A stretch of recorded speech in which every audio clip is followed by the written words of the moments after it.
Here we go. Okay. Well, everyone, thank you so much for holding on. This is the first time I've been on the bridge trying to control a Zoom meeting. So, and we've had a few technical difficulties. So thank you guys so much for hanging on. I think at this point we can go ahead and get started. And I think Michelle is here. And Diane, do you want to open by reading the special instructions?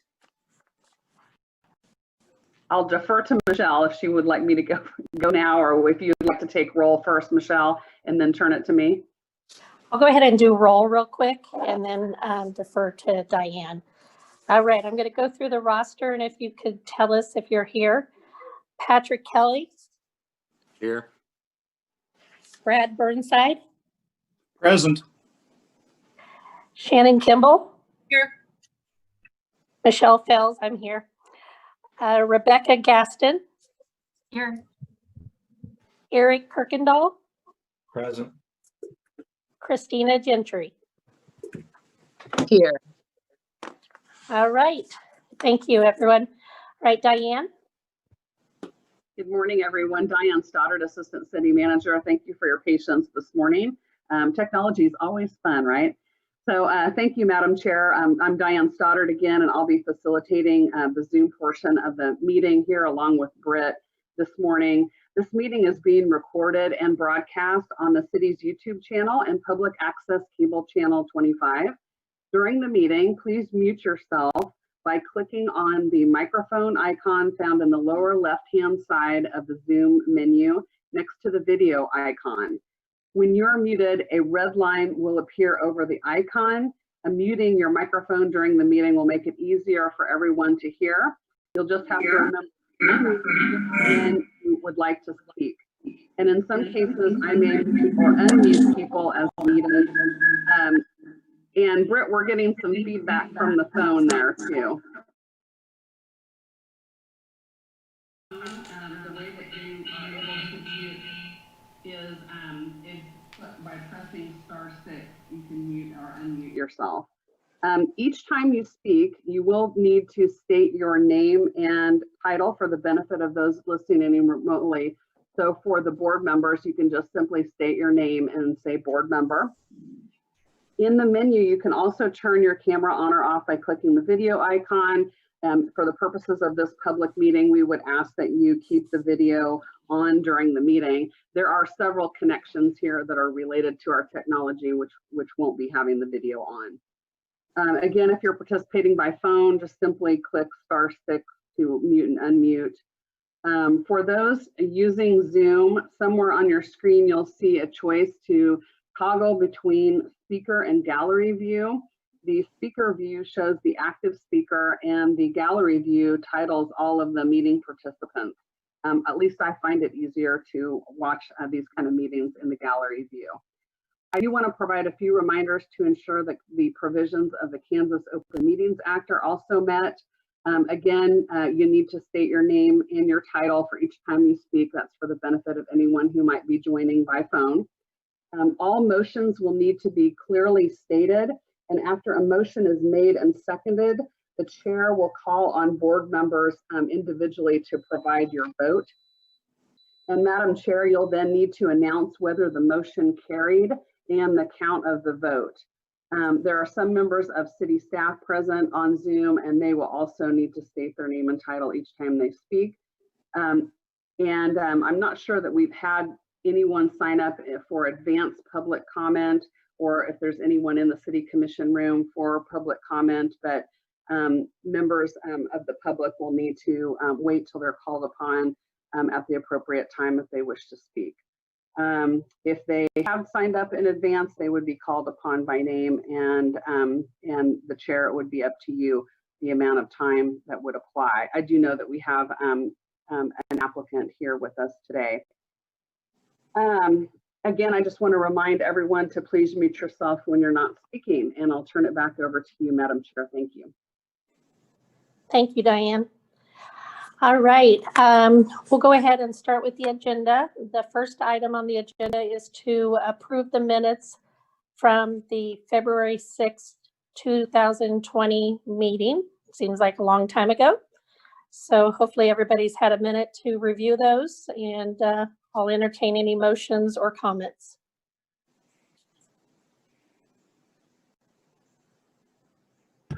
This is Eric Kirkendall. I move to approve. Michelle, it's Brad Burnside. I second. All right, with Eric Kirkendall making the motion to approve the February 6th minutes and Brad Burnside second those. We'll take a vote, roll call vote to approve that. Patrick Kelly, Yes. Brad Burnside, Yes. Shannon Kimball. Yes. I approve. Rebecca Gaston. I'll abstain. I wasn't present. Okay. Eric Kirkendall Yes. and Christina Gentry. I abstain. I was also not present for that. All right. So we have the motion carrying with 5 approvals and 2 abstains. All right. The next agenda item is election of chair and vice chair. And Britt, I'm going to let you explain this a little bit. Yes, thank you. This is Britt Crum-Cano, the Economic Development Administrator for this city. Thank you, Madam Chair. Actually, we only need to have you guys vote on the vice chair. The previous vice chair resigned and has moved away from the community. So at this point, it's just the vice chair that you'd be voting on.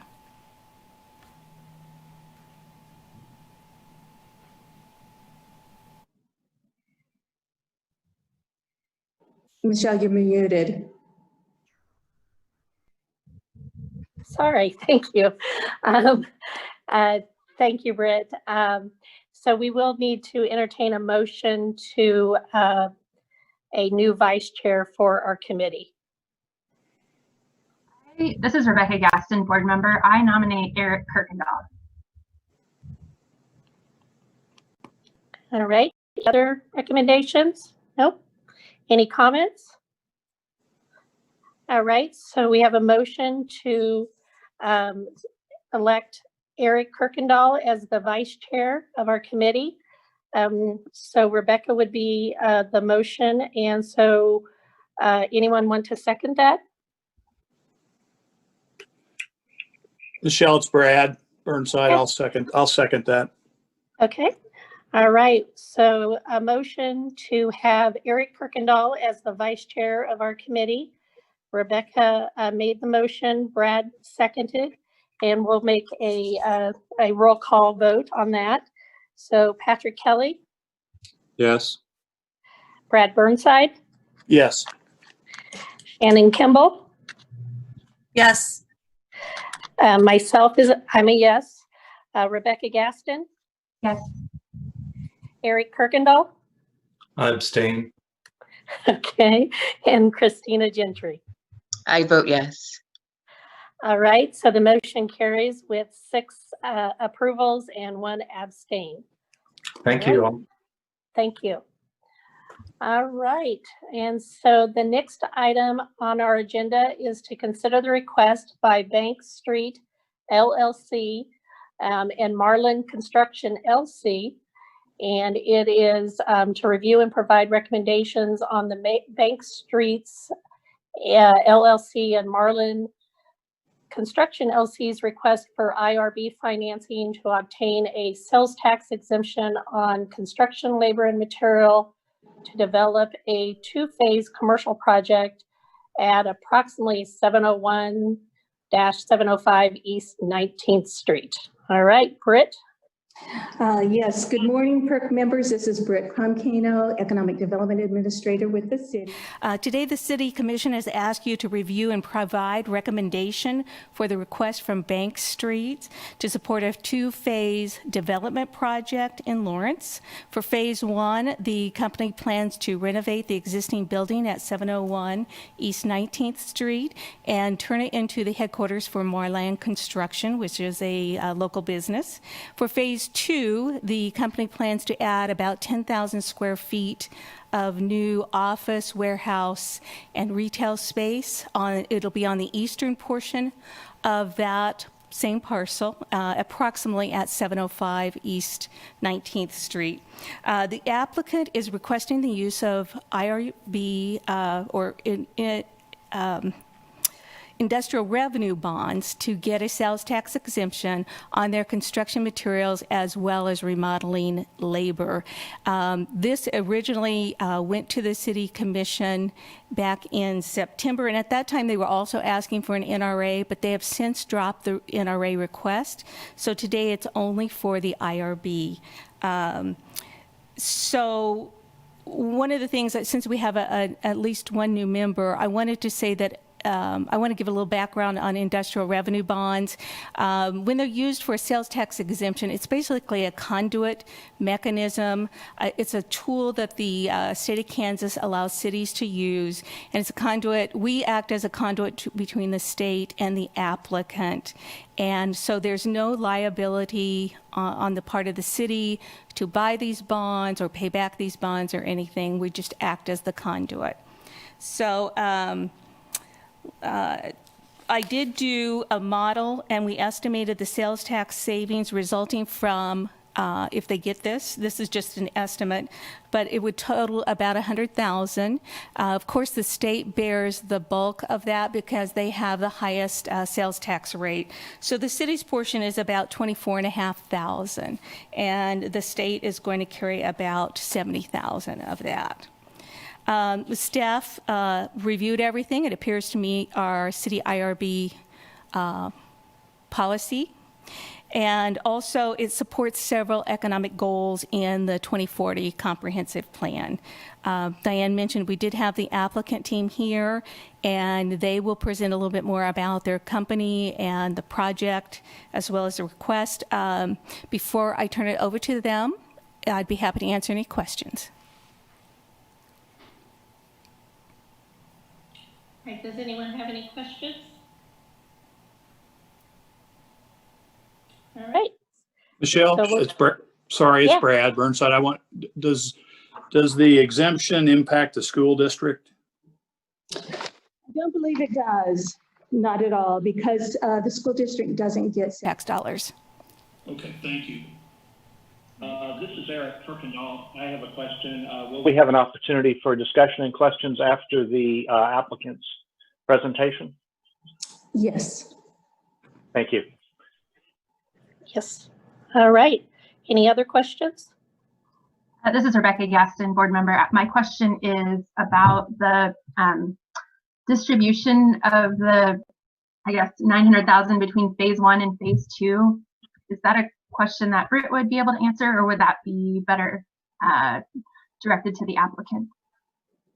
I think that would be better for the applicant. Okay, thank you. Right. Any other questions? All right. So I think we need to go ahead and hand it over to our applicant. Yes, I think we have Kevin Markley here today to talk about the project. All right, Yeah. Kevin. Okay, great. Thank you. Yes, thank you, Britt, and thank you, committee members. I'm Kevin Markley. I am a principal at Marland Construction and also a member of Bank Street LLC, who is requesting this. Britt did a wonderful job, and the packet does a wonderful job of explaining what it is that we're after. So I'm just going to touch on some things that I feel is important for consideration. Most of you know the location that we're talking about here. It was formerly the Zimmerman Steel Company. It's a long-time Lawrence-based business, operated for 30 plus years at this location. We've admired this building for a long time. In fact, we did business with our former, at our former employment with the Zimmerman Steel Company, and have admired this building for years, and excited about what's in front of us. In the phase 1, we plan to renovate the Zimmerman steel building. And with that renovation in mind, preservation is being looked at, and we have since we've undergone the process. We've submitted this for not only historic state, but have it in front of national parks for consideration of historic, to be placed on the historic roll. So our plans are to restore this building that Mr. Zimmerman carefully crafted in the 60s and put it back to what it looks like today with a new shine and a new luster. And so Marland's role in this is to become a tenant. This provides a solution, a single source, a single location for not only our office, but our field operations. And we couldn't be happier to be on this 19th Street corridor that's undergone lots of recent new looks, the street improvements, sidewalks, even new development, housing along this corridor, and it's really changed the look of the 19th Street from Mass Street all the way to Haskell. So we're excited about this. Most of you know, driving by the Zimmerman building, that it has not, since Mr. Zimmerman closed down, that it really hasn't changed much other than some general maintenance. Silverback has operated within that facility for several years, namely being a fabrication in a warehouse. There's not been anything active in the front office space in that building for years. So we're excited about rejuvenating that location and calling it Marland's headquarters. The phase 2 project, our goal there is to build a facility. Our plans are to build a facility that will bring in partners in our industry, construction partners. Our thoughts right now would be to have some small office, warehouse production spaces and tenants. And then the 19th Street face, our hopes there would be that it would cater to some small retail, perhaps a midpoint stop off location for the Burroughs Creek Trail, if you're enjoying that pathway, and even perhaps the thought of a bike retail space, service shop, something along that lines. So our schedule for phase 1, our intent here is to, we are strapped a little bit by getting all of our everything signed off on the historic piece. So we're looking at an end of the year, first of the year start for phase 1 with the renovation and the site improvements, hoping to occupy that space and make it our new make it Marland's new headquarters somewhere around in the early summer. And then within 3 years, our phase 2 plan would be underway as our plan, with a completion. That's about a 9-month construction process. So we couldn't be more excited about this venture, showing our investment into this community, a community that's been good to us, and looking forward to this return. Thank you. All right. Thank you, Kevin. All right. Any committee members have questions for Mr. Markley?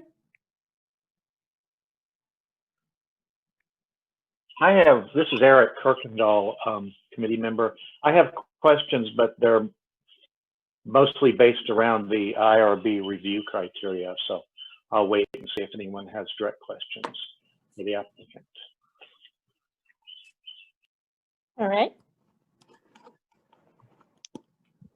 Anyone This else? is Rebecca. This is, Okay. I can wait. Go ahead, Rebecca. This is Rebecca Gaston, board member. I want to ask the question that I had mentioned to Britt earlier. Of the 900,000 in construction materials and other expenses that you're seeking the IRB for, how will that be divided between phase 1 and phase 2? Kevin Markley. Not sure that I completely understand your question, Rebecca. The 900,000, the phase 1 project is slated for about $760,000 worth of construction cost. And then the phase 2 has about $1.3 million in construction cost. And so that's basically the breakout for how the IRB request is going to be spread out. Could I ask a follow-up about that? When I looked at the application, it looked like it was 900,000, and maybe that was just the materials.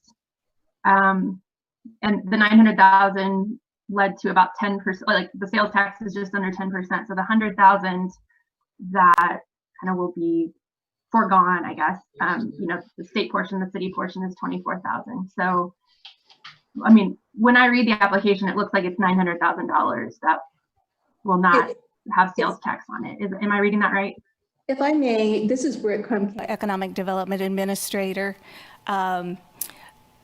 Kevin, I think that the difference has to do with even, you probably quoted total construction costs, and not all of the construction costs are subject to sales tax. So there's a reduced amount that would be only subject to sales tax. Yes, Kevin Markley here again. Thanks, Britt, for clarifying that to me. Yes. So the phase 1 project falls under a commercial remodel. So all materials and labor associated with that project would be available for the IRB tax, for basically tax exemption, while the phase 2 project is new construction. And so the only thing that is tax exempt on that would be materials. So that is how that gets, that's how it gets divvied up. So that 900,000 number comes from as a derivative of what is taxable and what is not for those 2 projects. And you said it was about 760,000 for phase 1? Yes, Kevin Markley again, 760 is what we're projecting for the commercial remodel. Some of that involves design, so not all of that would be applicable towards the tax exemption. But labor and materials involved in that project would be tax exempt. Thank you. May I ask one more question? This is Rebecca Gaston, board member again. Does this project increase full-time employees? We do. Or any employees? Kevin Markley again. So your packet will demonstrate that we're looking at adding 3 over the next 2 years with Marlan. So the intent there is we do plan to, that is one of the reasons why we're expanding into this location, is to facilitate more office space. We do plan over the next 2 years to add not only field employees, but office employees. So yes, this is a growth mechanism. Thank you. All right, Christina, I believe you had some questions. Hi, yes, Christina Gentry, PIRC member. Originally, Kevin, you had applied or included to participate in the Neighborhood Revitalization Act, but you terminated that request. So my question would be to you, why did you make that termination? We started, Kevin Markley again, we started the process with the NDC Council, and after their review, they advised that we sort of abandon, and part of that was because they were not able to put together a good model of what the phase 2 would look like without having tenant space, without having tenant occupancy or something to look at like you normally would. They advised that they just didn't think that it would qualify, and they asked that we might come back and visit with them when we get ready with the phase 2 project, but advised that we just abandon that effort. So we did. All right, this is Michelle again. Anyone else have any questions from the committee? This is Eric Kirkendall, committee member. I'd like to walk through some of the IRB review criteria in the city analysis and ask some questions about that, please. Good time to do it? Go ahead. Great, thank you. I see in the review criteria that there are a number of criteria that that are indicated for the city to view the IRB proposal favorably, and it appears to me that this applicant, as much as I welcome the rehab of that mid-century building, it appears that this applicant does not meet those city criteria. And so I'd like to double check this with Brett, make sure I'm reading things right. It appears to me that this is not a targeted business that the city has identified for IRBs. It's not been shown to meet the benefit cost threshold for an IRB.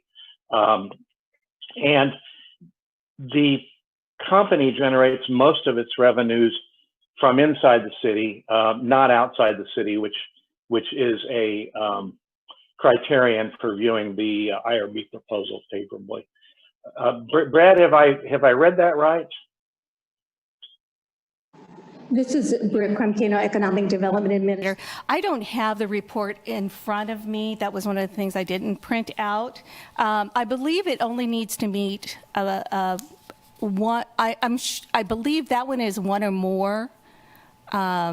Without looking at it, I can't say for sure. I did want to say, as far as an IRB for a sales tax exemption, we do not do a benefit cost analysis. It's only if the IRB is used for a property tax abatement. This is Eric Kirkendall, committee member. Brett, I sure understand that, but when reading the table, I view the table in large part as instructions to this committee, and it says it is indeed one or more, but as near as I can tell, it doesn't meet any of the criteria for viewing favorably, which is a concern. The benefit cost analysis could have been done, wasn't required by the state, but yet it's the only way that a committee member can tell if the application meets the criteria, which is why I asked the question. Thank you for that. I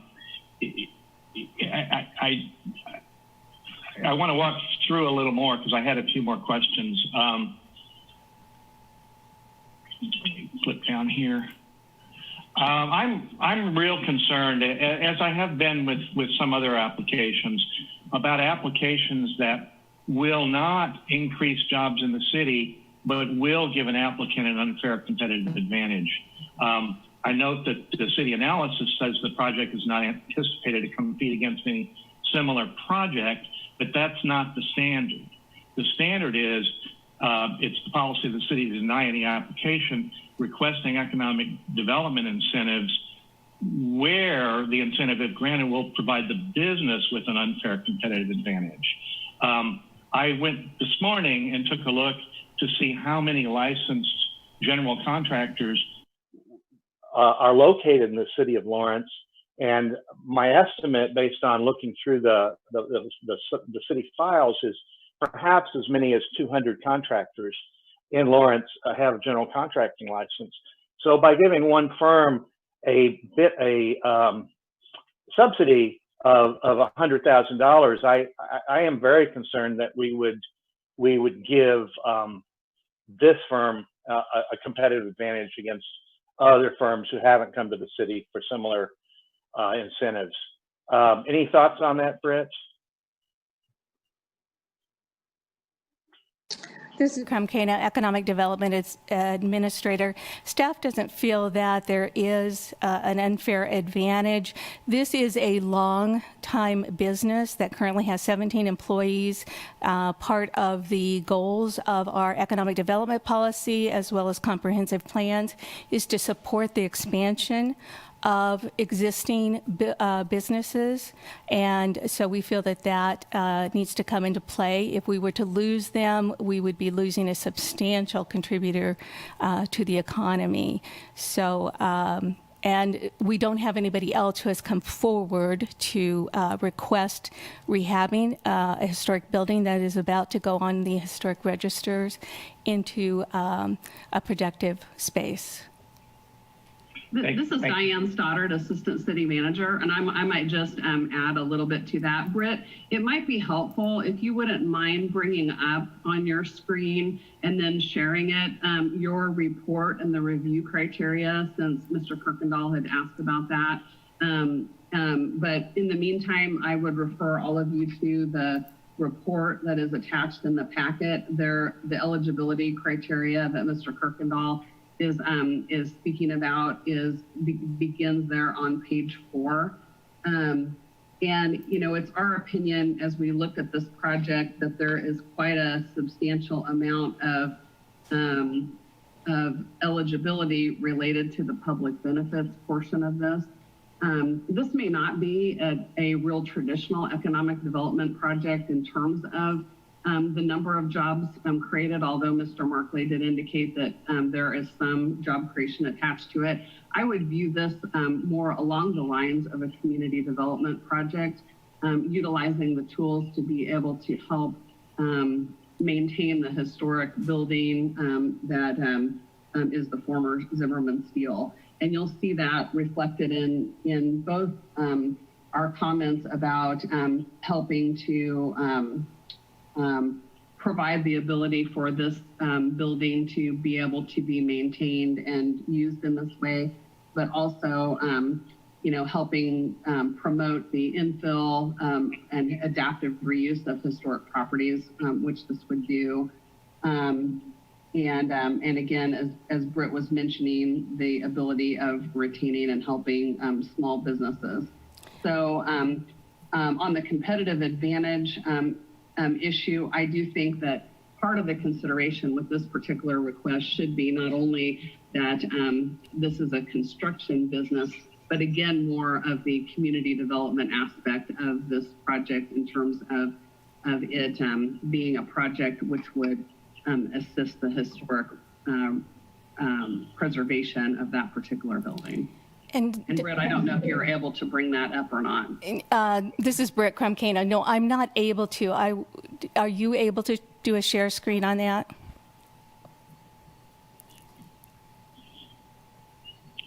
Yes, I'll pull that up.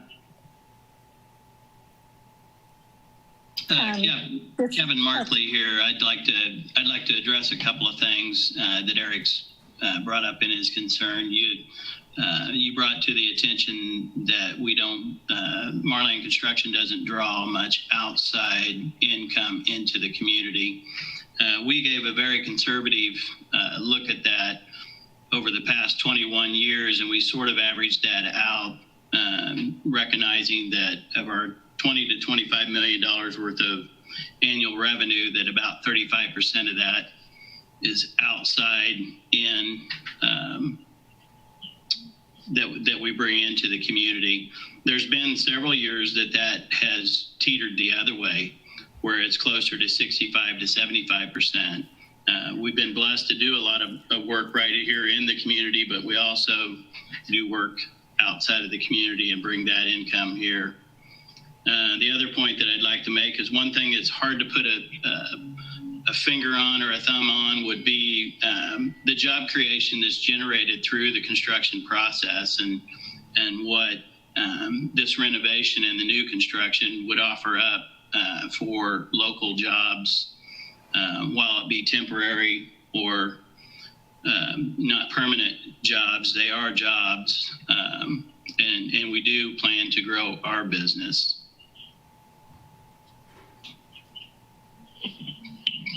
All right, this is Michelle Bales. I just wanted to make a few comments and questions off of Eric's comments. Mr. Markley, as far as how I understand your company, and correct me if I'm wrong, is your company is more of a general contractor. So when we look at the contractors on the city listing, all of those contractors may be under different trades, such as plumbing and so forth. As far as the actual number of general contractors, especially commercial and so forth, might be a limited number. I don't believe we have 200 of those in our actual city. My question is, when you have a project here in town, do you use, if at all possible, local subcontractors, which would be the next level down? Thank you, Michelle. Kevin Markley again. Yes, we are a commercial contractor, which is, I think Michelle's correct, that there are a lot of licensed general contractors in the area. Commercial contractors, there are limited. I like to think that there's really only about 3 or 4 of us here that are necessarily considered true commercial contractors. In our industry, most of our work is done as construction manager, where we do have to we reach out and get competitive bids. We always strive to look at local trades. There are some trades that are not offered here. The skill set is not here locally, but we do always look at Lawrence and local community, what I would say regional contractors to perform those duties. Right. And while I'm asking questions, I guess I'll continue with a few other questions that I had. As far as COVID, what I have seen, at least in my occupation, is that interesting thing is, at least as far as residential construction is concerned, everyone is keeping very busy. That has increased, I believe, as people are spending a little bit more time at home. They're wanting to do renovations or build a new home. How has commercial construction been affected by COVID? Kevin Markley again. Yes, we have felt a small touch of COVID, especially at the onset. That has since softened. We've learned to adapt to different things in the field, different ways that we operate our business, different ways that we're in front of you here today. But we have been able to move along at a swift cadence on all of our projects. We haven't been affected too much with respect to stoppage. We have had a few small incidents where we've had either a subcontractor, and even in our case, we've had a couple of employees that have tested positive and have had to sustain from work. But other than that, it's been slight, but it hadn't felt. Okay. And then can you tell me where your current office is? I know I drive by it probably every day, but I'm trying to picture it and it's not coming to me. Thank you. We are currently at 1008 New Hampshire. We moved here in 2005. It's a 3-story building owned by the Smallberg family. And we've been here since 2005. Prior to that, we were located over on Mesa Way. We've always been a tenant, and we'll be a tenant in this building. But we've been a tenant in Lawrence in an active business for now celebrating our 21st year. So. Okay. And as far as being a tenant, correct me if I'm wrong, you'll be a tenant as Marlin, but indirectly, you'll be kind of owner occupied through the Bank Street, correct?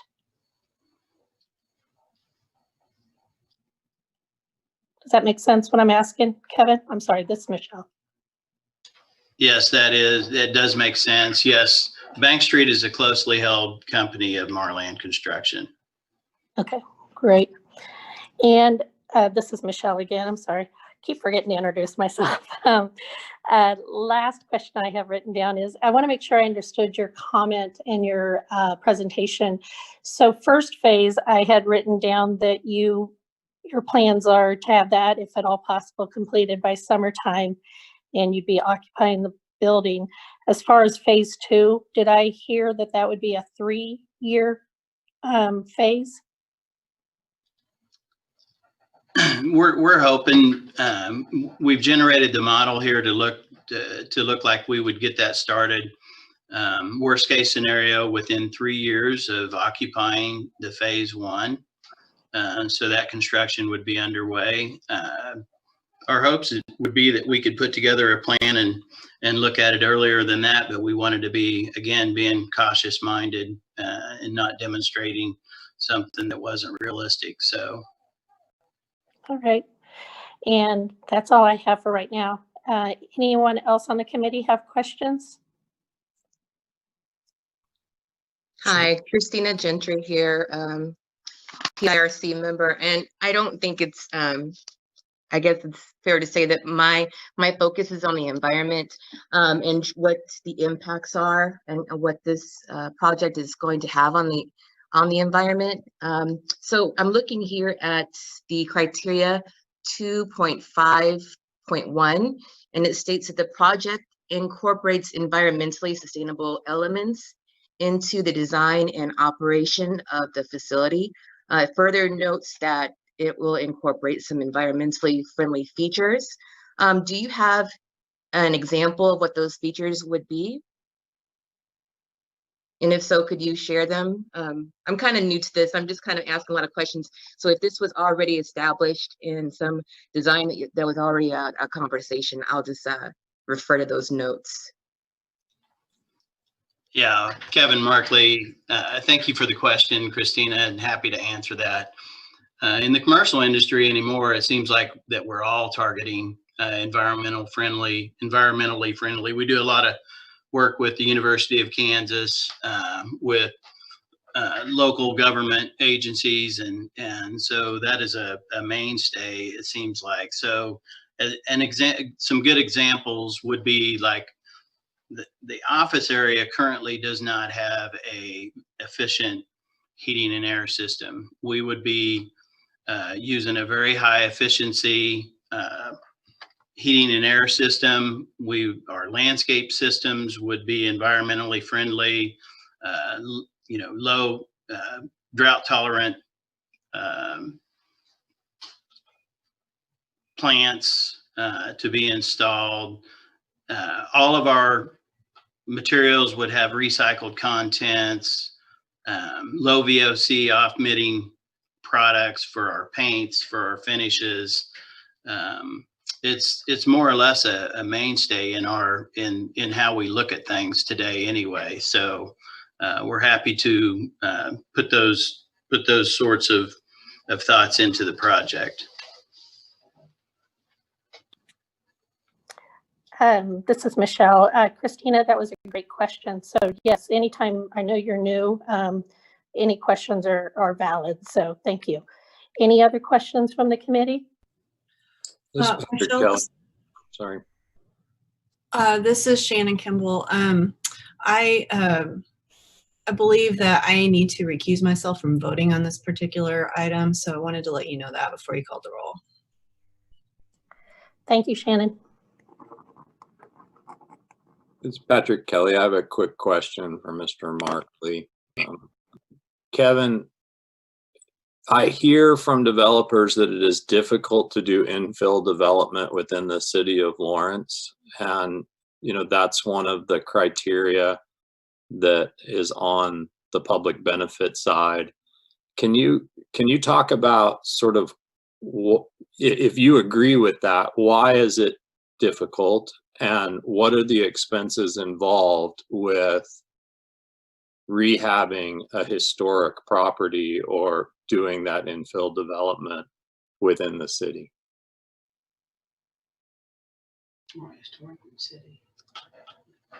Kevin Markley again. Patrick, thanks for that question. I'll try to answer that question the best that I can.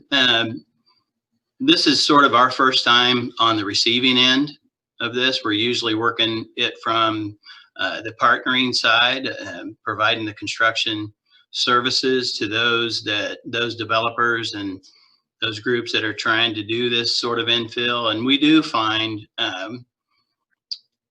I don't know that I can elaborate or necessarily reflect concerns or how the process goes, but we do find that projects, only about 4 out of 5 projects, it seems like, that we start on reach fruition. You know, you'd like to see that at 100% level, but I understand that there's some things that just don't work. So infill is one of the harder things, I think, to do. Going out and building a new building in the middle of a cornfield is pretty simple and meets less resistance, but I think we do have a really caring community, one that looks at everything, and that creates some issues. Just because people are personally attached or have a personal thought about the process, or maybe where the project is and what's going to be done, and I can respect that. So I don't know if I really answered the question, but I just shared my thoughts on that. Well, this is Patrick Kelly again. You answered the first part of my question, Kevin, about infill development. Can you talk a little bit about the challenge or the cost associated with developing a historic property? That was sort of the second part of my question.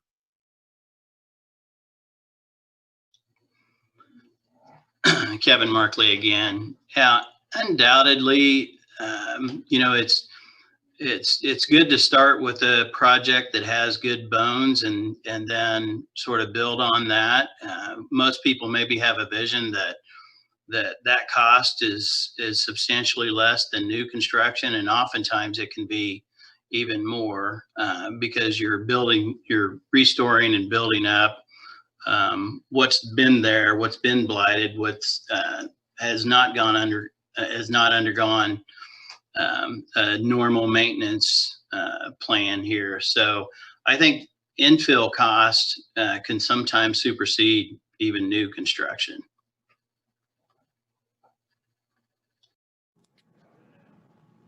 Thank you. Thanks, Patrick. This is Michelle. Anyone else on the committee with questions? It's Rebecca Gaston, board member. I have a couple more questions. Are you intending, this is for Kevin, is your organization intending to apply for some of the historical preservation tax credits at the state and probably federal level?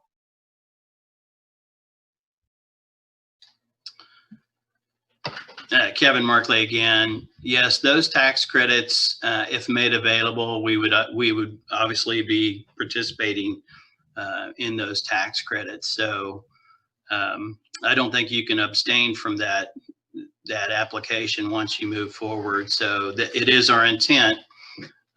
We've been nominated at the state level, so those tax credits would be given. And if National Parks recognizes us, then we would be looking at the federal aid as well. Do you have an approximate amount that you expect to get from those?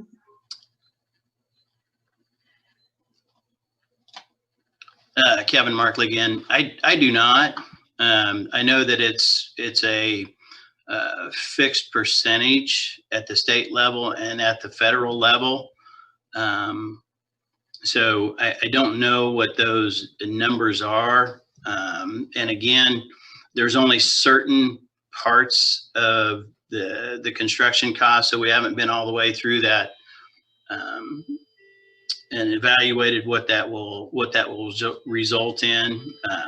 I think it was described to us that if you can pick the building upside down, pick it up and turn it upside down, and whatever falls out of it, then that qualifies for the state side of that. So we haven't landed on what that would be yet. Thank you. One more question about just how the project maybe has evolved during COVID-19. I mean, does this proposal look the same now as it did a year ago with all the changes in, you know, people working from home and virtual meetings? Kevin and Markley again. I think at face value, it does.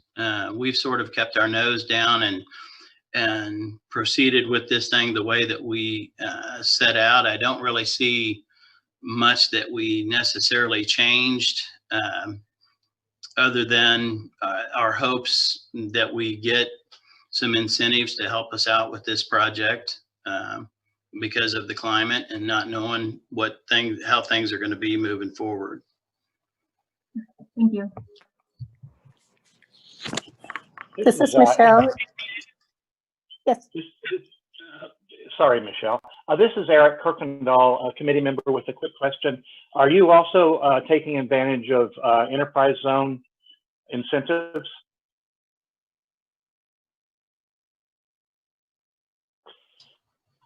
We will not be, Kevin Markley again, we will not be. This project is on the opposite side of the street of where the enterprise runs. So we will not be participating in that at all. Thank you.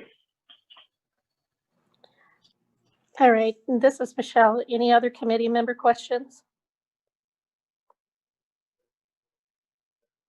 All right, Mr. Markley, I did have one question for you. When I look at the property on the county records, it appears that a portion of that is residential. So are you going to be going through a zoning change as far as that portion, or is that portion going to stay as residential?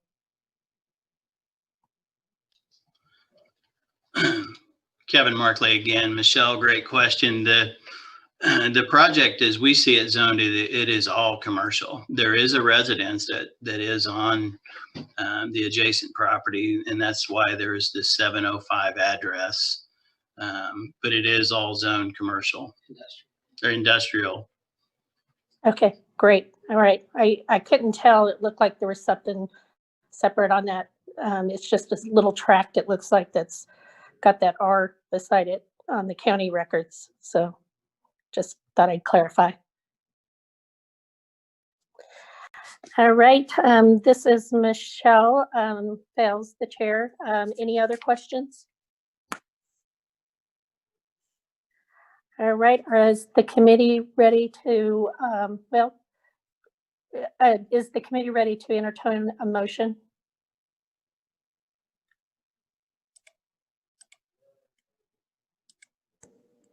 Michelle, this is Brad Burnside. I would move that we accept the applicant's request for the sales tax exemption as presented. All right. Is there any second?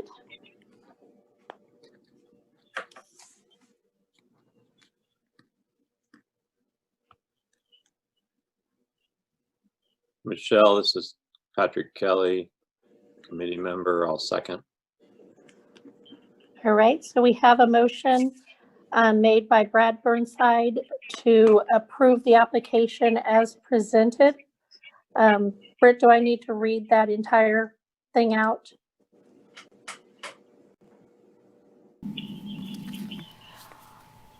It probably wouldn't hurt. Again, this is Britt Crum-Cano. Michelle, it probably wouldn't hurt to read that. Yep. All right. So Brad has proposed, made a motion to approve the proposal by Bank Street LLC and Marlin Construction LLC to approve IRB financing to obtain a sales tax exemption on construction labor and materials to develop a two-phase commercial project at the address of 701/705 East 19th Street. And our committee member, Patrick Kelly, has seconded that motion. Is there any additional comments before we take a vote? This is Eric Kirkendall, committee member. Yeah, could we have a little bit of discussion? I'd like to kind of lay out where I think we are, and appreciate being able to hear how other people feel. Go ahead, Eric. Great, thank you. I commend Marland for renovating this historic building and for their potential plans. I think they're great. However, given the facts of this project and the economic times we're in, which are really dire, I think the well-being of our taxpayers should be our number one priority. The conclusion I've reached personally is I don't believe a sales tax exemption is in the best interest of taxpayers. I took heart to the discussion about kinds of contractors and looked while I was online. Looks like there's probably about 30 to 40 Class A general contractors in Lawrence. This project, I have several points, and this project would give that company roughly $100,000 advantage over those contractors, many of whom were smaller businesses. It doesn't clearly meet the city criteria for viewing an IRB proposal favorably, at least not most of them. It's not a targeted business. It's not been shown to meet the benefit cost threshold. They don't generate most of the revenues from outside Lawrence. There's no reason to believe it'll increase the pool of jobs. There's only so many construction projects in Lawrence. Somebody's going to do them. Somebody's going to hire people to do them. There's no exemplary environmentally friendly features other than normal things you might see. Doesn't meet the economic goals and objectives of the city any more than any other commercial project. Taxpayers in the end will need to pay these taxes that they're not paying out of our pockets. And given the fact that this project will get state and maybe federal tax credits, I believe this project will go on regardless whether they have this incentive or not. And I appreciate hearing what everybody else thinks. Thank you. This is Michelle. Thank you, Eric. Any other comments? Michelle, this is Brad.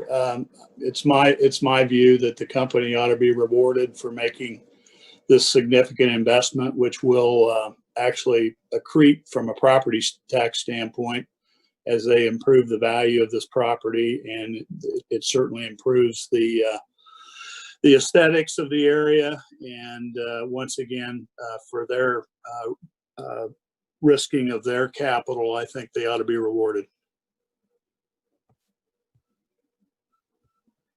Thank you, Brad. Any other comments from the committee? This is Michelle. Rebecca Gaston. Oh, sorry. Go ahead. This is Rebecca Gaston, board member.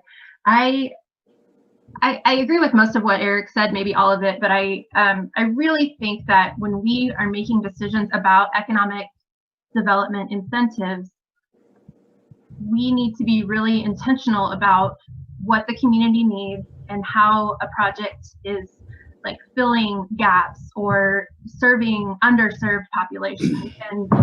And I don't think that this project, especially at this time when tax revenues are going to be down so much, I don't think this project is one we want to prioritize. Thank you for your comments, Rebecca. All right. Any other comments from the committee? Well, this Commissioner Kelly, I'll share that as I read the IRB criteria, it says that it only needs to achieve one or more of the following public benefits. I understand the desire to do a benefit cost threshold, but I do not read that the criteria require that according to the policy of the city. So that is not a compelling argument to me.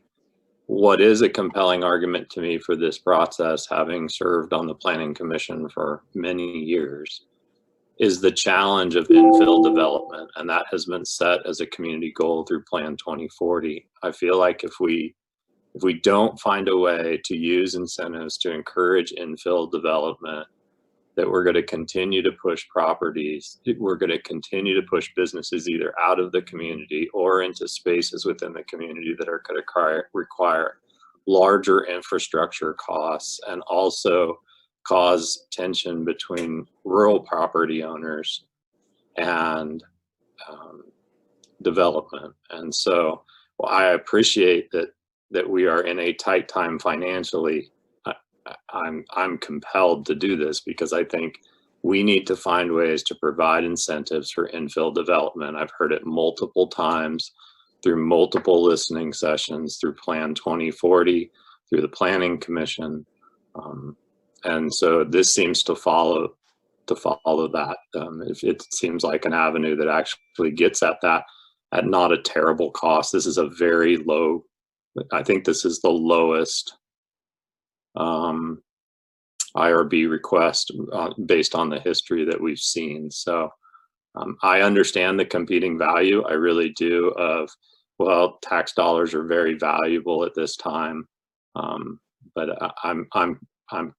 I just we have to weigh those two things against each other. And I think we're looking for ways. We have to plan for our future.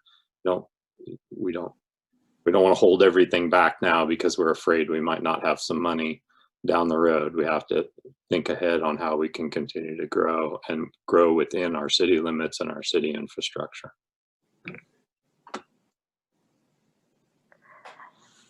This is Michelle. Thank you, Patrick. All right, any other committee member comments? All right, I'm going to add a few of my own comments before we take a vote. I do want to concur with both Brad and Patrick that this is a long-time existing company in our city. They have been instrumental in not only bringing in multiple projects to our city, but multiple dollars. We're looking at a property that is vacant on one of our main streets. By the improvements, they will increase the tax basis of that property. I went in and just did my own calculation on taxes, real estate taxes, and I believe I saw that the tax basis, based off of it being zoned as a commercial building, the increase alone, just in the improvements, will increase tax basis, if it's dollar for dollar as far as the appraisal is concerned, by about $45,000 a year.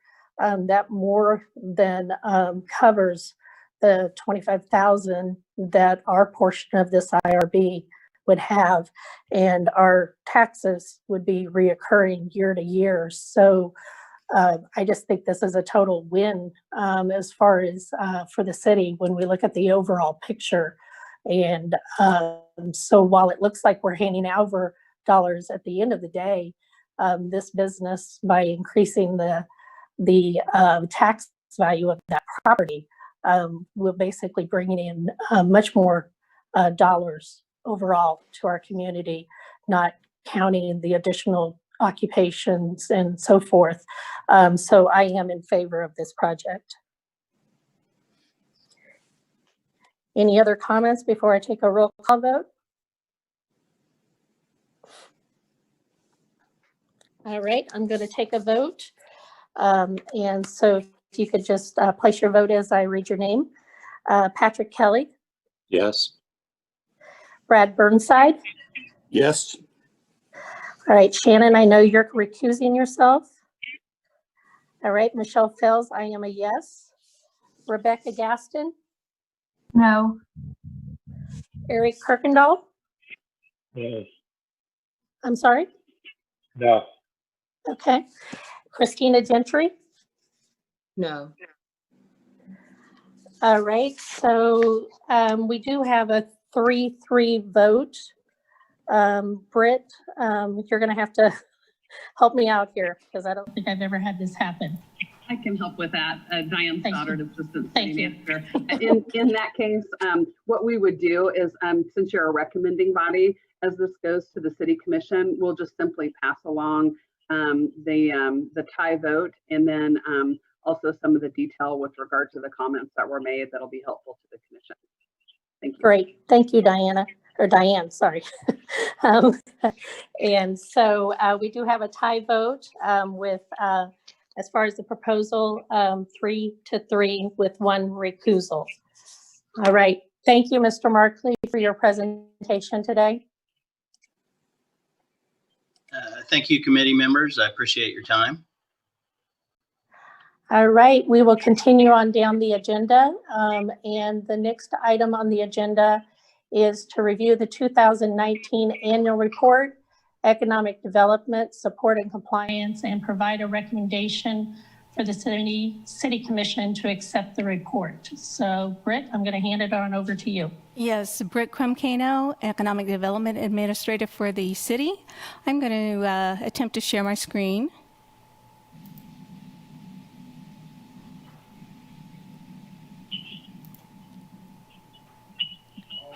And can you all see that? Yes. Thank you. We do have a new PIRC member today, so I'm going to go through this. I know it's repetitive for some of the members who have been on the board for quite a while, but I did want to kind of explain what this report is. And every year, the city puts out an annual report which covers all of our economic development programs that have been approved, and it basically, we basically started this, when we started, it was just covering tax abatements. We've since turned it into a comprehensive report where it covers all of our active economic development programs and the participating projects. So it covers our programs, our participants, their performance, their accomplishments, and gets into the investment and the return on investment numbers. The reason we feel this is necessary is, first of all, for transparency. We want to make sure that anybody of the public can see how their public dollars are being spent and if they're getting a return on their investment. It also aids in tracking and monitoring the different programs and seeing if they're effective, because if they aren't, then we maybe want to redo our policy and come up with programs that are more effective. And it provides data for our community goals. And also, we use it a lot in terms of staff. We use it just kind of as a historical reference because we've gotten so many different projects, and they're long-term, so they keep growing exponentially, and it's harder and harder to kind of track those, and so we use it as a reference as well. So again, we use it to educate and inform, to support transparency. There's links to regulating documents in there if anybody wants to go in. The way the report is structured is it usually starts out more on a high level, and then as you go deeper into the report, it gets more technical. So for example, if you really want to know the financial details, you would go to Appendix B. And that outlays everything over the past several years that has been done for a particular program and a particular project. And again, as I mentioned, it helps us kind of evaluate our outcomes annually and in the long term, and then gives us a historic record. Go back here. I did want to also explain that we have 2 types of incentive categories. The majority of our programs are what are called pay-as-you-go or pay-go programs. Basically, what this means is that the developer usually fronts the expenses and then gets paid back for those. The public improvement expenses get paid back for them over time with that project's generated tax revenues. So not any other tax revenues, just that project. We've got several major pay-go programs: property tax abatements, industrial revenue bonds, neighborhood revitalization areas, tax increment financing, and transportation development districts. And then we also have direct support programs. These are different in the sense that we actually support these out of our annual dollars. So we've got to come up with the money to support these different things.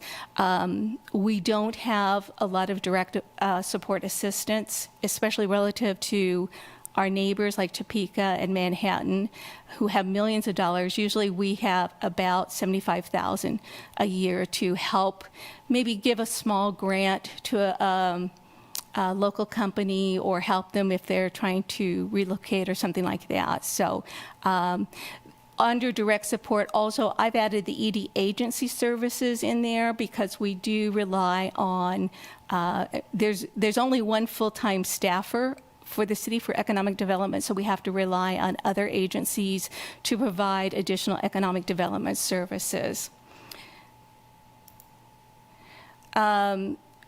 With property tax abatements, we have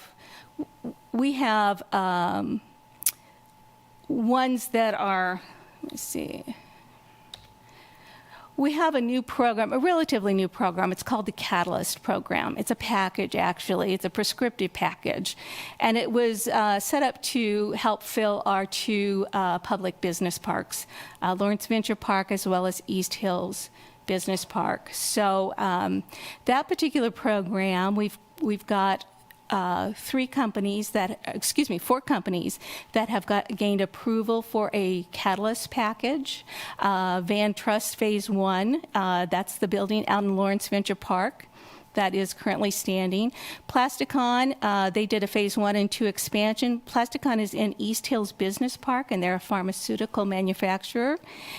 Grandstand did a Phase 1 expansion using this tool, and they have recently added a significant amount of space to their facility out in East Hills Business Park. And then U.S. Engineering is a new company that will be building out in Lawrence Venture Park. And so we're still working with them on legal agreements, but I believe they're getting ready to break ground relatively soon. So those are our four, and this report is for 2019, so anything that's happening now or has been approved now is not going to be reflected in this report. So if we have anything going forward now that you've heard of, that's why it's not in the report. We have our other property tax abatements, which I call traditional because I don't have a better term for them. And it's non-catalyst property tax abatements. AMAR Garage Doors, Grandstand, and Sunlight Science and Technology are the three companies that participate in a traditional property tax abatement. And a property tax abatement by state law is limited to 10 years. I believe AMAR this may be their last year. I think they're finishing up. So we do, with property tax abatements, we do a lot of benchmarking to kind of see how these projects are doing and if they've met their compliance measures for the year. So with real property tax abatement, it's up 243%. We were projected at $6 million. They actually delivered $20.6 million. Personal property investment, that's up 3%. That hasn't moved really because the state in 2006 made it personal business property automatically exempt. So what you're seeing here is just, I believe it's from AMAR Garage, and it's equipment they had before that law changed over. So that's why we don't have that much change. Full-time employment is up 144%. We projected 186 new full-time jobs, and they actually delivered 453. Company wages are 55% higher than projected, and the company wage versus the private sector wage is up almost 18,000 over what our private sector wage is.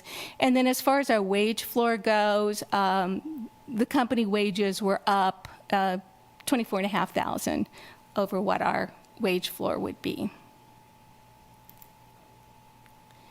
None of these companies get all of their property taxes abated, so they do have to pay some property taxes. So you can see there how much they contributed versus how much they got abated. And then You can see also the catalyst tax exemption amounts as well. So these are all detailed more in the report. Just really quickly, industrial revenue bonds. We have 4 of them that are still outstanding. One is approved for the U.S. engineering project, but it's not yet been issued. Or at the end of 2019, it had not yet been issued. And I went through all of this earlier, so I'm not going to repeat this about industrial revenue bonds. Neighborhood revitalization area. This is a rebate program given as a percentage of the incremental increase in property value that is due to the improvements. So the base property value is shielded from the rebates. Whatever the property is generating before those improvements are made, that revenue continues to go to the taxing jurisdictions. And then unless they get 100% rebate, and most of them don't, then there's also an additional portion that goes to the taxing jurisdictions. And that additional portion, since it's based on the increment, is usually very significant, so that in the interim, while the NRA the NRA period is going on, we have I would say a healthy return on investment. The real long-term return on investment once the NRA expires is significant. So this is a good tool to use to add a long-term investment property into the community. So we had 7 approved in 2019, and we gave $686,500 back in rebates. And here again just kind of tells you a little bit about the revenue comparison. So again, NRAs for the most part, they really do, they are a really good investment tool. Tax increment financing. This works a little bit like an NRA in the fact that it also works on the incremental increase in property value as a result of improvements, and it shields the base property from the reimbursement. It is, the state has only certain public improvements that can be used to pay back this money. So it is used to reduce the higher costs associated with redevelopment in blighted or challenged development areas. And again, the developer will front these public improvements and then gets paid back over time through TIF revenue that the project generates. We have 3 TIF districts. Downtown 2000, that's the one with the parking garage on New Hampshire and 10th Street, the Oriad Inn, and then the 9th and New Hampshire district. The 2019 distributions were 1.2, almost 1.3 million, and the city has retained certain revenues to help pay. This has to do with the 9th and New Hampshire parking TIF district. This is we retained some of those revenues to help pay for the city parking garage at 10th and New Hampshire. The transportation development districts, this is implemented through an additional sales tax. We have 3 TDDs, one in Ballard Farms on 6th Avenue, the Oriad Inn, and the 9th and New Hampshire TIF district. These public improvements have to be specifically related to transportation public improvements, so these are even a little tighter in terms of state requirements on what they can be spent on.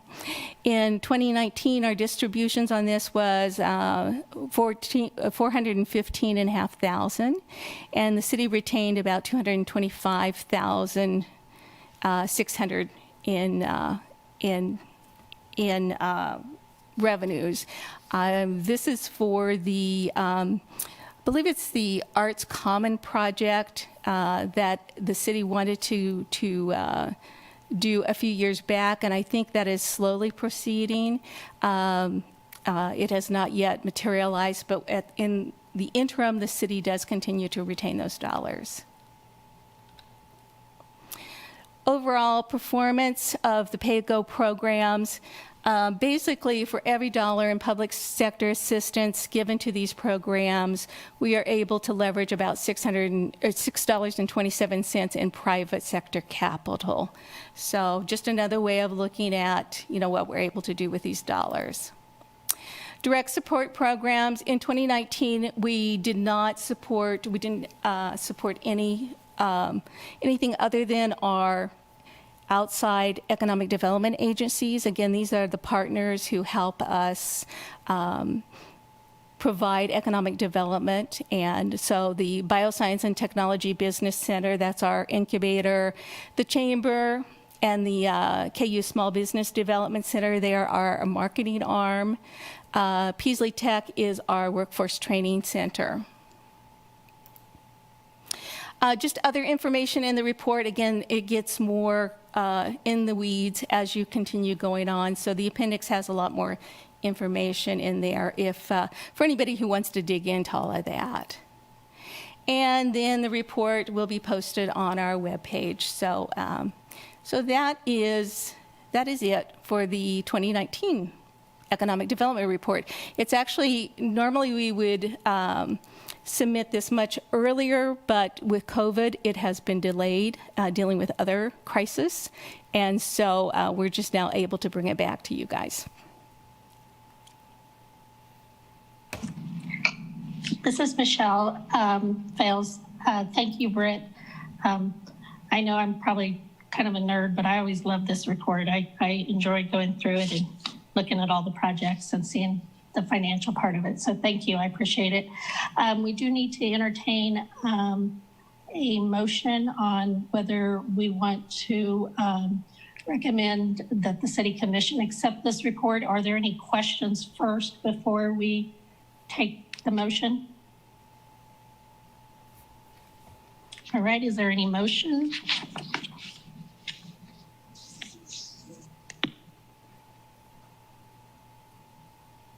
This is Eric Kirkendall, committee member. I move we approve. All right, so Eric has made a motion that we approve and forward this on to the City Commission to accept. Is there a second? This is committee member Shannon Kimball. I second. All right, and Shannon has seconded that vote. So we are going to take a roll call vote unless there's any other additional comments on forwarding this report to the City Commission to accept it, and then it will be posted on our city webpage. Any additional comments? All right, so I'll go ahead and do the roll call vote. Patrick Kelly? Yes. Brad Burnside? All right, sounds like Brad might have stepped out. Shannon Kimball? Yes. Michelle Fels, yes. Rebecca Gaston? Yes. Eric Kirkendall? Yes. Christina Gentry? Yes. All right, so with the motion made by Mr. Kirkendall and seconded by Mrs. Kimball, the committee has approved the report and recommending that we forward it on to the City Commission with a 6-0 vote. All right, any additional comments on that before I go on? All right, so we do need to have a discussion regarding conflicts of interest. Britt, did you want to start this, or did you want myself, or how do you want to do that? Madam Chair, this is Britt Crum-Cano, Economic Development Administrator. I think I will turn it over to you to start the discussion. Okay. All right. This is Michelle Fels, and I'm actually the one who asked for this to be put on the agenda. It basically is just a reminder that we are members of the PIRC committee. When we are presenting ourselves on whether it be agenda items or follow-up to agenda items, it's really important that we make it clear that we are a member of PIRC if it is something that we have seen and possibly voted on. It's also very important if there is conflicts of interest that may come up, whether it's prior to a vote or even if it's recognized afterwards, that be brought up. So just as an example, let's say today that you yourself are a general contractor here in town, then you have to ask yourself, do you possibly have a conflict at all with the presentation from Bank Street LLC? And if in any way it would be better for you to recuse yourself, or if you do not feel that that is a conflict in any way, at least disclose that and bring that up. And so I just believe we've had a couple of instances that have come up in the past where this has not been disclosed. We've had public members question, and it's been brought to my attention, so I asked for this to be placed on the agenda. Is there any comments, questions on this? Michelle, it's Brad. Could you provide a little more context about the public questions about whether or not we're appropriately following this policy? For example, I believe it might have been in our February meeting, we did place a vote regarding the 9th and Penn Street project. There was some questions from some committee members, or community members, as to one of our committee members who is also would kind of be a competition as far as rents are concerned in that specific area, and why that person did not recuse themselves as far as a vote. Okay. Additionally, that person, after we voted, did make some public communications, not only to community members, but also to our city commissioners, and in those communications did not disclose their affiliation with the PIRC committee. And there was some questions about whether that should have been disclosed. And so when I receive emails about that, I have to forward those to Diane and Britt, and it was just decided that maybe we just need to make it clear going forward. Thank you. Appreciate that, Michelle. Thank you. Any additional comments, questions? All right, thank you. And then the last agenda item is the discussion of city elected officials serving on the PIRC board. I believe this came up also in our February meeting, and we wanted to discuss it further. So I'm not sure if Diane or Britt want to make some comments to start. I can. This is Diane Stoddard, Assistant City Manager. And taking a look at your minutes from your February meeting, which again seems like forever ago for a lot of us, there was some conversation about this topic that I believe Ms. Kimball had brought up at the meeting, and there was some discussion. There was a desire for you to have this on your next meeting for some discussion, as I believe I noted. So I think it had to do with school board officials and county commissioner slot being on this board, but city commissioners not being on this board. There is a little bit of context that I might provide to you, that there was an overarching policy that the city commission adopted a couple of years ago. And one of the provisions in that policy, which they did pass, does talk about city commissioners serving on advisory boards and governing boards of the city. That particular policy, there was a lot of discussion about at the time with the city commission. The city commission at that time had a number of seats on various advisory boards, but there was a decision that they felt that there was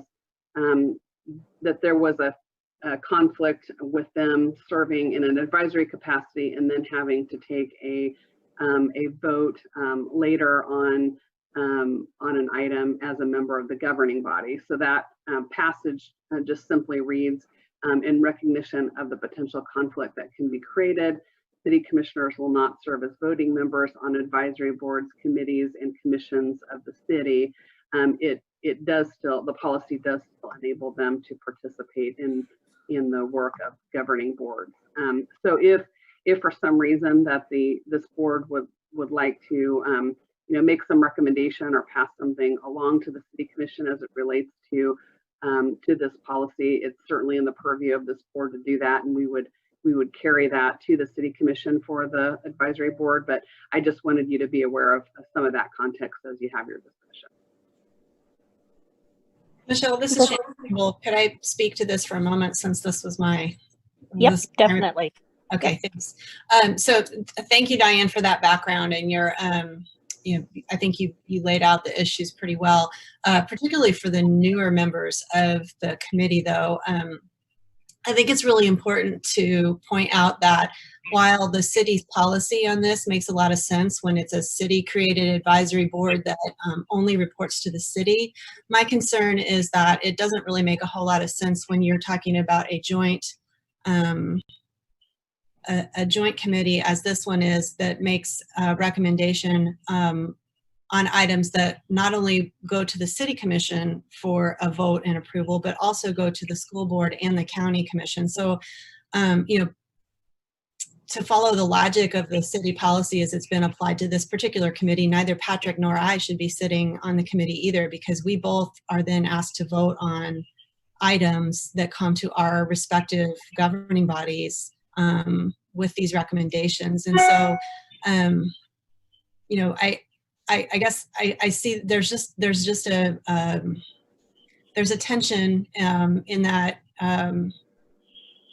I just don't feel like if you're asking the school board and the county to participate in this conversation at the level of the PIRC, I don't think it makes any sense for the city commission to exclude themselves from that conversation at this level between governing bodies. And so I would ask the committee to make a recommendation to the city commission that they consider exempting PIRC from that policy and actually place a city commission member back on this body. Thank you. This is Michelle Fels. So Shannon, I'm not sure if that was a full motion that you made there or just a recommendation for discussion at this point, and then we'll make it as a recommendation for discussion. Okay, thank you. All right, making sure. All right. Not an official motion yet. I wanted to just put that out there for discussion. Thank you. I appreciate that. All right. And so discussion from the committee members, please.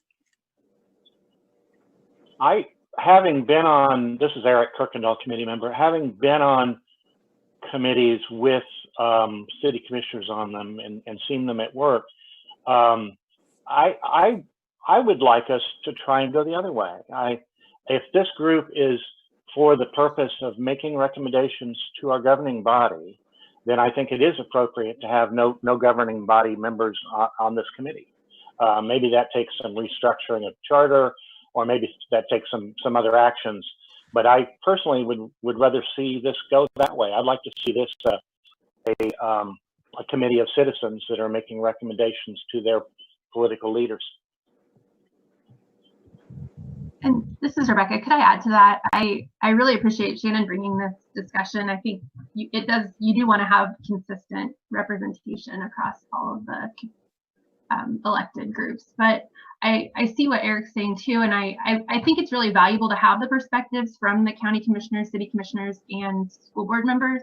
But I wonder if we could do sort of the voting members are the everyone else, and then there's sort of, I don't know if ex officio is the right word for city, but something like that where they're there and they're providing perspective, but maybe not voting as far as things we recommend to the different bodies. This is Patrick Kelly, County Commission.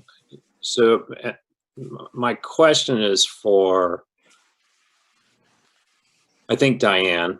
maybe for Britt, but as I look through the bylaws in preparing for this discussion, it really doesn't say that it should be the county commissioner, it should be a county commission person or a school board member. Maybe I missed something in there, but I don't think it actually says that. The only reference that I could find in our bylaws say the board shall elect officers. The appointees of the school board and the county commission are not eligible to serve as officers. So, you know, to Eric's point, or even to Shannon's point, have we just traditionally had a county commissioner, a school board member, and a city commissioner on there, and then the city made a unilateral decision on their behalf, and then is that what happened, Diane? Diane Stoddard, Assistant City Manager. I think that there may have even been some language that was more specific with the elected official, but I see what you're referring to, Commissioner, about the bylaws, and it may have just been more traditional also. Certainly since these bylaws were updated, which I think was probably a few years ago, regardless of the intention of it, I think it just traditionally has been that an elected official has served. I know that was the long-term tradition, and in fact, I think that the prior language did have the mayor serving on this board, if I recall correctly, but it's been a while since that had occurred, and you know, had some specific language that seemed to indicate that it should be elected officials. Does that help? Give you a little context. Well, it does, but I guess this is Patrick Kelly again. I guess my concern is that the way the bylaws are written, it doesn't even include the city and the county as being partners in this. It really says that the mayor gets to appoint everybody. And so, you know, I guess I'm asking that we need to review these bylaws, or that I guess my request would be that the city review these bylaws with either, you know, and make the judgment whether they want to have elected officials on this. And I would encourage them to visit with with county and school board in partnership in making that decision, or if they just want to create something that only informs their side of it and not the rest. And there may be some legal connections on that one, that they can't really make a decision on behalf of the county and the school board. So am I making sense there? I'm interested to hear from other committee members about that. It makes sense to me, Patrick. And I just, to Eric and Rebecca's concerns, I will tell you that you know, the one type of economic incentive that the school board votes on is the Neighborhood Revitalization Act. And so to the extent that those requests come to the school district and come to us for a vote, it has been enormously important for whichever board member has been sitting on this committee to have the context and knowledge and background to be able to explain the nature and impact of those requests on the school district to other board members on the school board. It's not, you know, they're pretty few and far between, but they are it can be difficult to understand. And the couple of times in my years in doing this that we've had one that's been slightly controversial, it was really important for providing context. So I think that there would be missing knowledge and information without the school district's participation on PIRC. But I also, I've always felt like this body is sort of a strange committee because of the way that these requests function and who has authority and responsibility. So I think Patrick's suggestion also is a very good one, that perhaps it's an even broader issue of reviewing those bylaws and the process and who really should be participating. This is Eric Kirkendall, committee member. I so much appreciate those comments, especially it gives me good context on the school board, which I really didn't have, and on the county. I wonder, and I think maybe Patrick said something that suggested this to me at least, that maybe a possible solution is to have, just as is done with the city, to have appointees from the school board and from the county on this commission. Rather than governmental officials. It would kind of be a level playing ground at that point, I think.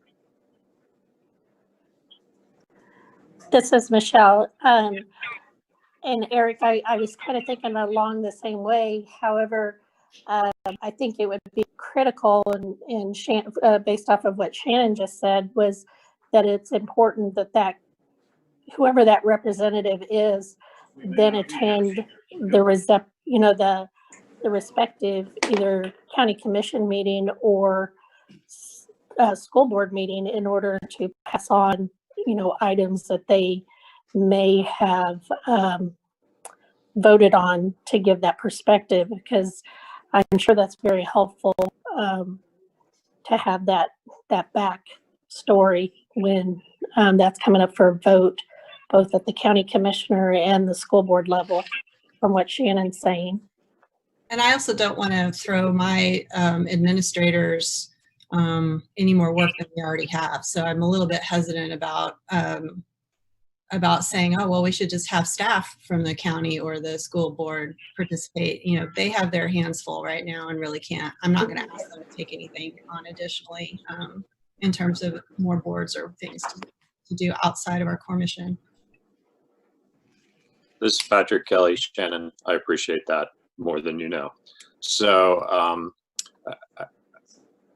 I guess I would just advocate for that. We either need to do, I can see some benefit to having elected officials across the board involved, whether it's, that it's city, county, and school board, or not have elected officials involved, whether it's city, county, and school board.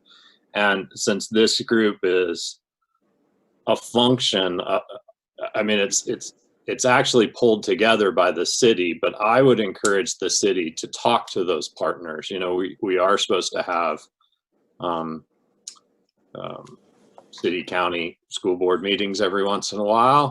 And this would be a great thing to talk about, because I can see Shannon's point about having an elected official involved is certainly helpful. It's a little bit sticky when you have 3 people on your commission, because one of the votes has voted one way already, right? And either made the recommendation or not made the recommendation. I don't mind appointees, and actually I guess I would lean towards that right now, because that's the way the planning commission works. And while I understand, Michelle, that idea of having them come to the meeting, planning commissioners almost never come to county commission meetings, although they're certainly welcome and we invite them. But, we do read those minutes. Now that we record meetings, we can watch the meetings and hear the discussion. So that, I watch every planning commission meeting and that has an item on the county commission, and I learn a ton from it. So I don't know that would be necessary, but I just sort of feel like we need to be all 3 in or all 3 out in some way. All right, this is Michelle. Is there any additional comments on this? All right, does anyone want to make a recommendation or motion at this point? It sounds like kind of moving forward from what Patrick's recommendation was, that perhaps the 3 governing bodies need to have this discussion jointly, and then in addition to if there's some recommendation from the committee. I mean, I don't know, given the state of things right now, I don't think that it's within at least the school district's capacity to organize a joint meeting in the next couple of months. But, certainly putting this on our agenda for our next joint city county school district meeting would be a good idea. This is Patrick Kelly again. I might make a little twist to that, and I could make one thing we could do is we could ask the city commission to review the bylaws and direct staff of city, county, and school board to discuss what the best thing. I mean, I'm not sure bringing us all together, Shannon, is really there are other things that we need to talk to that are of bigger concern. But staff could talk to, Sarah could visit with the county commission and see where we'd like to be. Dr. Lewis could visit with the school board and see where they like to be, and then bring that back to staff to really work out what the recommendation is. That would be another way to do it. That doesn't mean we have to have all three bodies of elected officials there. I like your idea.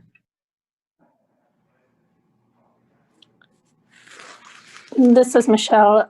So Diane, based off of that recommendation, does that have to be an actual motion, or is that something that you guys can move ahead with? Diane Stoddard, Assistant City Manager. I think it would be helpful for there to be a motion from this board that then we could take to the City Commission that kind of outlines the board's discussion about it, and kind of pointing to additional discussion is what it sounds like. So that would be helpful to put it into motion if somebody would be willing to do that.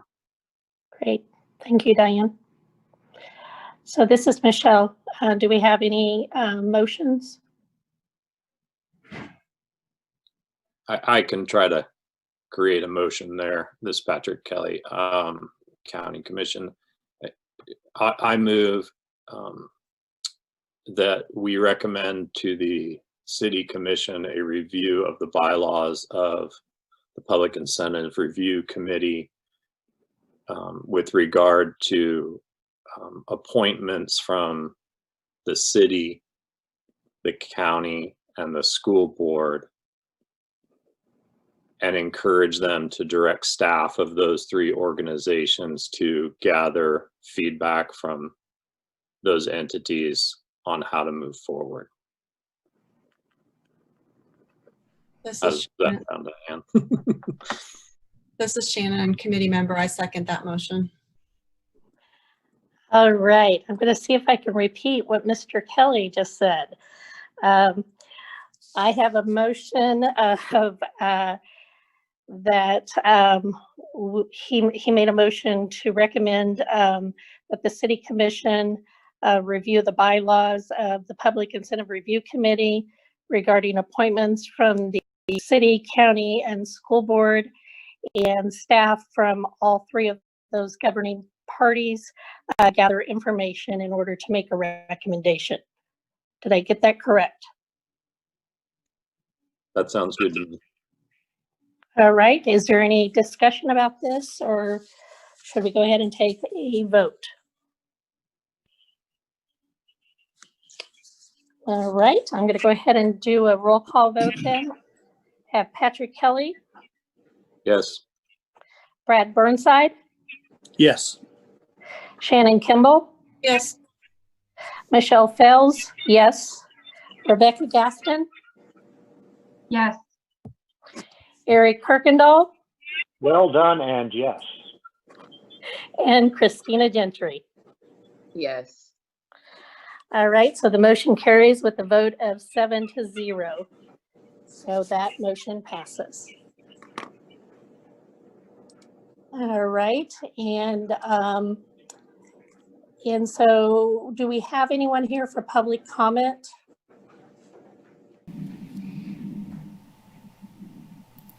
All right, doesn't appear. So Britt, before we adjourn, do we need to discuss the next meeting that you wanted in November? Madam Chair, this is Britt Crum-Cano, Economic Development Administrator. If you want to do that before you close the meeting, that's fine. We can also do it after you close the meeting. All right, well, why don't we go ahead and discuss it now? That way it's in the minutes and goes public. So is there any recommended date that you're thinking? Thanks, Madam Chair. Again, Britt Crum-Cano, Economic Development Administrator. I anticipate needing at least in 1 hour PIRC meeting in November. We do have a project that I foresee going forward. And part of the complications of booking a PIRC meeting is I have to book this room, which gets really, really popular with given all the other advisory board meetings and everything else that's going on. So we're a little bit limited. So I thought while we're all here together, I'd see if we could kind of come to a consensus on a date and a time. In November, I'm looking at the week of November 9th. And I can call out what is available on each day if you'd like to handle it that way. For example, Monday the 9th, we can meet anytime outside of the 11 to noon hour or the 4 to 5 hour. On Tuesday, November 10th, we can meet until probably 1:30 that day. It looks like Wednesday, November 11th is relatively open at this time. Thursday, November 12th, we would have to meet outside of a 9 to 10 meeting. And on Friday, November 13th, we would not be able to meet till probably 10 o'clock.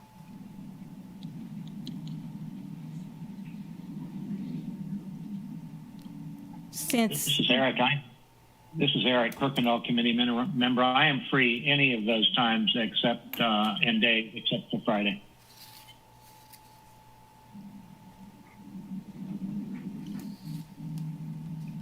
This is Michelle Tells. I'm free basically any of those days. It's Christina Gentry, PIRC. The 10th looks the best for me, and the 11th. At any time. This is Shannon Kimball, PIRC member. I can't do the 11th, but I could do the 10th.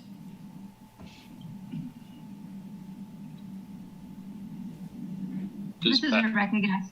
I'm available the morning of the 10th. This is Patrick Kelly, County Commission. I can do the 10th between 11 and 1 or 9 and 10.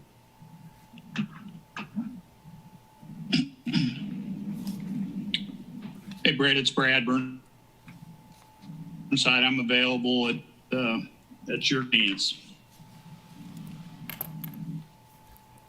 All right, this is Michelle. It looks like if I wrote it all down correctly, either sometime between 9 and 10 or 11 and 1 on the 10th is probably going to work for everyone. Is that correct?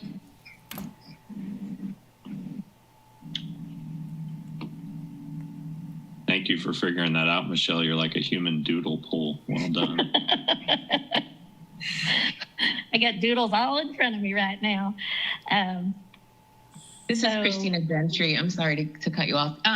This is my first meeting, and we started at 9:30, and here it is 11:30.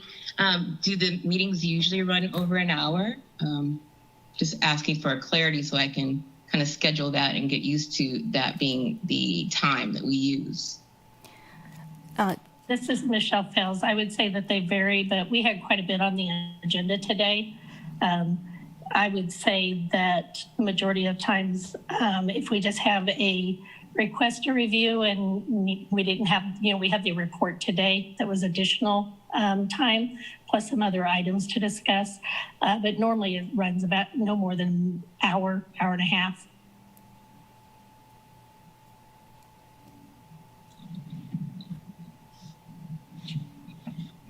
So, Madam Chair, this is Britt Crum-Cano, Economic Development Administrator. Could we possibly set an 11 to 12:30 meeting on November 10th? Would that work for everybody? Works for me. This is Michelle.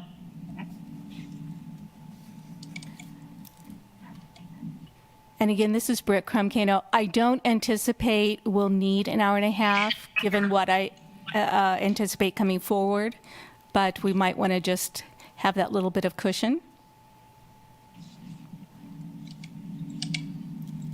This is Patrick Kelly, County Commission. Yeah, that works for me.